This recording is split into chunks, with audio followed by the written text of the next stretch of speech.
Mapagpalang araw po sa ating lahat. Welcome po kayong lahat dito sa aking channel, ang Mom Flourish Channel. Sana po paki-subscribe naman po kung hindi pa po kayo nakaka-subscribe, and please hit the notification bell para updated po kayo sa kung ano man po ang ating magiging kwentuhan. Excuse me po. And paki-like naman po kung naibigan ninyo ang ating kwentuhan sa araw na ito.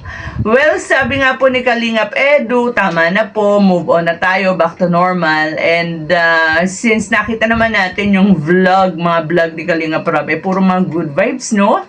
Especially po nung, siyempre bukod dun sa Jomcar na nakakatawa rin, yung sinundan niyan, itong,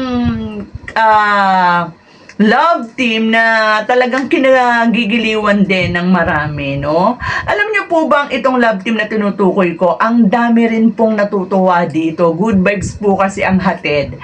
Walang iba kung hindi ang Edpau. Si Edwin at si Pau Pau. Marami nga po ang natuwa nung nakitang, wow, may Edpau. And kung titingnan niyo po ang views ng Edpau, mataas po yan. Siguro po, kung ito po ay madalas lang na naiba-vlog ni Kalingap Rob, ay nako, marami ring natutuwa dito, marami ring aaliw, di ba? And cute na cute kasi ang love team na to, ang cute ni Pau Pau, lalo na ngayon, lalo pa siyang tumataba, pero stop na dyan Pau, hanggang dyan na lang muna kasi medyo lumalaki ka na. Pero sabi nga ni Edwin, ang cute-cute mo raw lalo na ngayon. Syempre, tataba talaga si Pau kasi bakasyon. Tapos di ba, kakagaling lang nila sa pagbabakasyon sa Korea. And, yun nga, pahinga. Pero pagdating niya sa bakasyon, ako, sabak na naman yan. Baka yung kanyang pananambok ng kanyang pisngi ay mabalik na rin sa normal. Pero cute naman si Pau kay mataba siya o hindi siya mataba. And gustong-gusto kasi po parang sabi nga nila Kuya Val na babae, si Pau Pau. Si Edwin din, napansin ninyo, mas lalong gumwapo ngayon. Gwapo na siya dati, mas lalo pa siyang gumwapo ngayon. Alam niyo po, kaya marami nagkakagusto dito sa Pau Pau, sa Edpau. Yung chemistry nila maganda. Si Pau, ano siya, di ba, bubbly, palatawa, palabiro, di ba, natural na natural. Si Edwin naman, parang napaka soft spoken naman niya, napakatahimik, parang seryoso lagi, kaya nagko-compliment sila. Tapos yun nga, no, buti nga itong Edpau na-vlog na, nakabalik na Sana yung Rajel din, parang ang dami na rin nakakamiss sa Rajel. Isa pang isa pang good vibes na tambalan yan Siyempre, madami-dami rin tong mga supporters ng Rajel ang nag-iintay sa kanila. Do alam natin na kahit hindi na iba-vlog ang Rajel, naman yan, dalawa na yan. Yung, kumbaga, may communication din naman yan kasi on and off cam, si Ralph and si Coach Ralph at saka si Angie ay mabuting magkaibigan. Mabuting magkaibigan nga ba? O mabuting nagkakaibigan, Kung ano man yan, kay magkaibigan o nagkakaibigan, basta importante, nagkakasundo sila, di ba? So, sana po, ma-vlog din ang Rajel. Yan ang request ng mga Rajel supporters kasi tulad ng Edpau,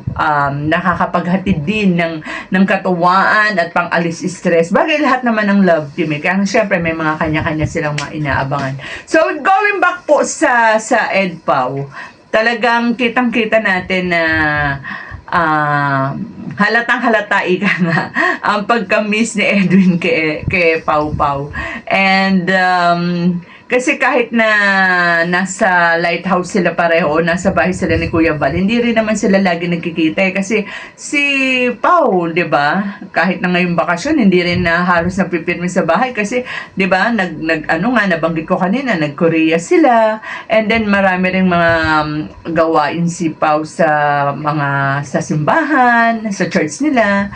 Si Edwin naman nasa farm, 'di ba? Tumutulong siya kay Ma'am Edna sa farm. And syempre, si Edwin nahihiya naman yan, 'di ba? Hindi naman yan basta-basta pupunta doon sa bahay nila Kuya Bal para hanapin si Pau. So, kaya nung eto nga, nagkaroon ng pagkakataon sila Kalinga Prab ay nadalaw sa lighthouse para nga kamustahin na si Edwin. 'Di ba, ang kambal naman scholar niya rin para mabigyan din ng allowance. Kaya nandiyan na rin lang, syempre, di EDPAW na, para marami rin naman kasi nagre-request na EDPAW. Alam nyo po, kaya ako nasabing halatang-halata si Edwin kasi ultimo dun sa prayer niya kung saan kakain na sila, 'di ba? Dapat ang prayer ay tungkol dun sa pagpapasalamat at pag-bless dun sa hapag o sa pagkain na kanilang pagsasalu-saluhan. Talagang naisingit pa niya, sabi nga nila. Talagang naisingit mo pa yung prayer na talaga nagpapasalamat siya at nagkaroon sila ng pagkakataon ni Pau na makapag-usap. Kasi nakakatawa habang nagkukwentuhan sila, kino-close up yung si Pau tsaka si Edwin. Ang cute talaga, nakakatawa talaga. Sana madalas. And speaking of lighthouse, madaming naikwento si Edwin kay maraming na naichika si Edwin kay Kalinga Prab na medyo totoo ba yan? No, totoo ba na medyo kakawalaan daw ng mga gamit o hindi gamit or pera or something, basta may nawawala sa lighthouse. Nako, ingat-ingat na lang po. Sino ba yan? Nako, magkaroon naman sana tayo ng hiya naman. Nakikituloy na lang po. Nangunguha pa ng gamit ng may gamit. Maraming mga nabanggit na nawalan dyan si Edwin. Kung hindi nyo pa po napapanood yung vlog na yan ni Kalinga Prab, panoorin nyo na lang po dyan para malaman ninyo. But anyway, dun sa mga EDPAW dyan at dun sa mga naghahanap na ng good vibes at parang sawa na sa mga issue, ayan, manood po kayo sa vlog ni Kalinga Prab kasi patuloy pa rin po ang pagtulong ni Kalinga Prab and andyan pa rin po yung mga love team, di ba, kakatapos lang ng Jomcar na sabi ko nga sa inyo, ito naman yung EDPAW and sabi ko nga kanina, sana soon ang Radial naman. So with that mga Kalinga, hanggang dito na lang po muna ang ating kwentuhan. Mag-iingat po tayong lahat and God bless.